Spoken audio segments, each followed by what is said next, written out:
Эми төрага микрофонду өчүрүп салды, бирок биякта миңдеген адам азыр миллиондогон телевизор көрүп жатат. Журналисттер үчүн жооп берип коеюн, тактап коеюн.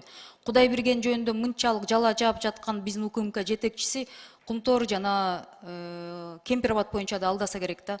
Кудайбергенде 1376 контейнер бар, 15 000 сомдук аренданы желелик төлөбөйт. 60 миңден 8 миңге чейин бир этаж үстүнө коюлса 1 000 сом кошулат. Бул биринчи. Экинчи, проверка жаңы эле бүткөндөн кийин 2 ай сиз экөөбүз ал жөнүндө жолукканбыз, сиз билесиз, мен билем. Салык кызматы УКМКга жооп берет болуш керек. Экинчиси, айтыла турган нерсе, Акылбек Усенбекович, он же ваш заместитель, председатель ГКМБ, туурабы? Да. После тех слов, которые публично сказаны, вы готовы организовать встречную, зеркальную проверку на происхождение капитала семьи Сурабалдиевых и семьи Ташеевых? С включением всех депутатов Жогорку-Кеңеши в состав комиссии и членов правительства. Если вы на это готовы пойти, если президент сейчас нас смотрит, я на это готова пойти.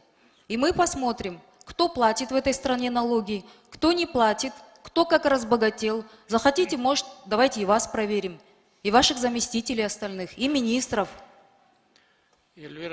Потому что такой переход на личности, такое оскорбление, настолько много вранья в микрофон. Кызматтын аркасы менен жабылып туруп, мен УКМКмын деп элдин баарын коркутуп, бул биринчиси. Экинчиси, улуу трибунадан туруп туруп, 3 эсе 15 миңдем деп мен каратып туруп, жалдырат туруп, маяктан деген алдаганы, бул Кудайга жакпайт.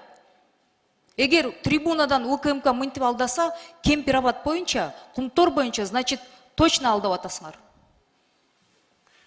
Эльвира Жыргалбековна, Конституция боюнча депутат өзүнүн шайлоочулардын астында, анан өзүнүн уятынын астында эле жооп берет. Туура айтасыз. Бул биринчиси, экинчиси Акылбек Усенбекович. Укпайсызбы? Суроо бердиңиз, угуңузчу, андай сүйлөй бериңиз. Бир топ кичүүсүз, менден дагы. Анан өтөп эле аша чаппасаңыз да. Анткени азыр мына мен салык инспекциясынын директоруна сөз берем. Бул так маалыматтарды айтсын. Аланы эми саясатка айландырбасак да.